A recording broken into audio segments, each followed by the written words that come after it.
temos percebido, né, um aumento de denúncias de violação dos direitos dos idosos. Isso é uma coisa assustadora. Entretanto, né, nos organizamos ao longo de um bom tempo e crescemos nesse movimento para enfrentar construir esses instrumentos de enfrentamento. Que não basta a gente dizer que vai enfrentar, é preciso a gente ter instrumentos. Então, os instrumentos construídos ao longo da nossa história de luta, nesse sentido, eles se materializaram pelo Estatuto do Idoso, através das conferências e, finalmente, né, pela aprovação da Convenção Interamericana sobre a Proteção dos Direitos Humanos da Pessoa Idosa. Essa convenção ela foi assinada no dia 15 de junho de 2015 e foi assinada pelo Brasil, né? E até hoje o governo brasileiro não ratificou a assinatura. São 6 anos que já se passaram, né? Está completando hoje 6 anos que essa convenção foi assinada. E 6 anos é tempo demais para a população idosa. A população idosa, ela carece de soluções rápidas para os seus problemas. Porque em 6 anos, muita gente não consegue ver efetivado esses direitos. E aí, então, nós também percebemos, junto com esse crescimento da violência, que é colocado, que a sociedade é que é responsável por isso, que a família que é responsável, lógico, isso acontece, né, dentro da casa do idoso, no meio que o idoso circula, mas essa violência, ela está manifesta também nas autoridades, né, nos poderes constituídos do Brasil, nos 3 poderes, e também no 4º poder, que é o poder econômico, né?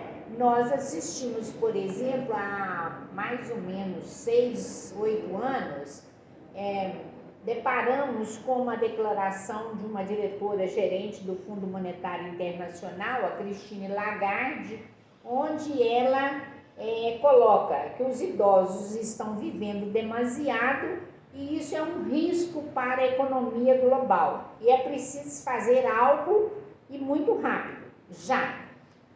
Bom, para reforçar essa ideia, porque parece uma ação orquestrada que tem um objetivo, nós vemos, né, a declaração da superintendente da SUSEP, Solange Vieira, onde ela afirma que é bom que as mortes se concentrem entre os idosos.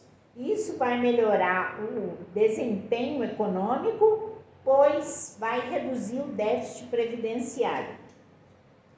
E aí nós nos deparamos com essa pandemia que dura até hoje, onde nós constatamos que no mês de maio de 2020, o percentual de mortes por Covid entre pessoas idosas representava 64% das mortes, ou melhor, 69,2% das mortes. E em janeiro deste ano, nós já temos um percentual de mais de 74%. Então, parece que o objetivo anunciado ou meio que visionário, né, da Christine Lagarde, ele vai se concretizar com a pandemia, já que não se pode fazer uma ação concreta acabando com os idosos do nosso país, certo? Então, o tema violência contra idosos é, pois, um tema recorrente, porém, por um viés. Qual o viés que a gente vê? A família e a sociedade são responsáveis. E aí nós nos deparamos com uma situação. O envelhecimento dos brasileiros tem sido comemorado como uma conquista da modernidade. Entretanto, para nós idosos, esta conquista ela é muito pesada. Ela pesa muito sobre os nossos ombros, porque não raras vezes nós somos responsabilizados pelos problemas econômicos do país, causados quase sempre pela falta de compromisso e competência dos gestores de plantão. Então, o que acontece? Acontece que a família e a sociedade, elas reproduzem o que elas veem das autoridades. E se essas autoridades, elas não dão conta, não têm sensibilidade, não têm inteligência para refletir sobre o comportamento dela, então o que vai acontecer? O cidadão comum, ele olha para a autoridade, que é um espelho para ele, e aí então o que ele vê? Esse espelho está estilhaçado, está sujo, está quebrado, o resultado vai ser uma imagem negativa da realidade.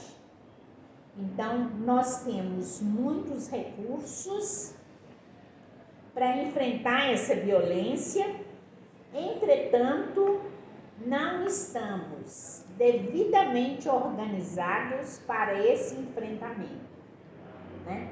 Então, é preciso que a sociedade, as autoridades e os próprios idosos deem as mãos para que os direitos deles sejam respeitados. Não adianta nós termos um estatuto do idoso, que é uma lei, vamos dizer assim, quase completa, mas que o próprio idoso não a conhece. Então é preciso, o idoso tem que se apropriar dessa lei e fazer com que ela seja cumprida. Não pode ficar esperando que os outros façam por ele. Ele mesmo tem que fazer. Ele tem que buscar o cumprimento disso. Forçar, pressionar as autoridades para que a lei seja cumprida. Da mesma forma, a sociedade tem que se organizar para que esta convenção interamericana ela seja finalmente ratificada pelo governo. Está demorando demais.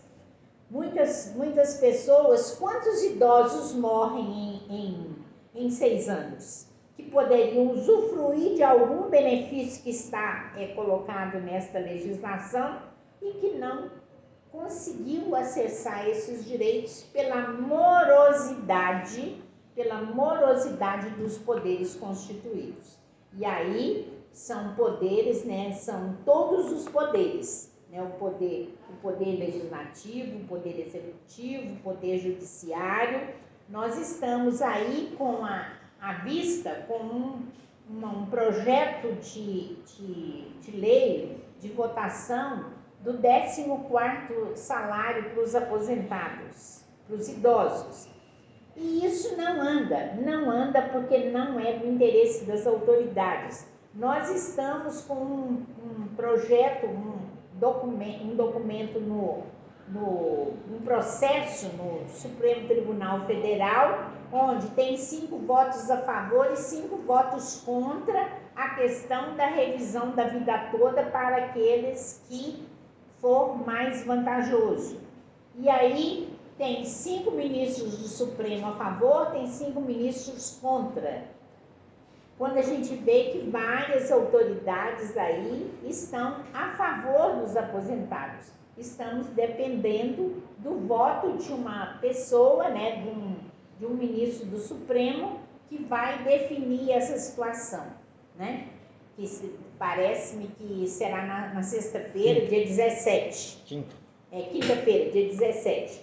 Então, o que acontece é que as autoridades, como elas estão muito bem em seu status quo, elas acham que o aposentado, aquele que construiu o país, que fez crescer a riqueza do país, esse não tem direito a nada, só tem direito a ficar calado e mais absolutamente nada.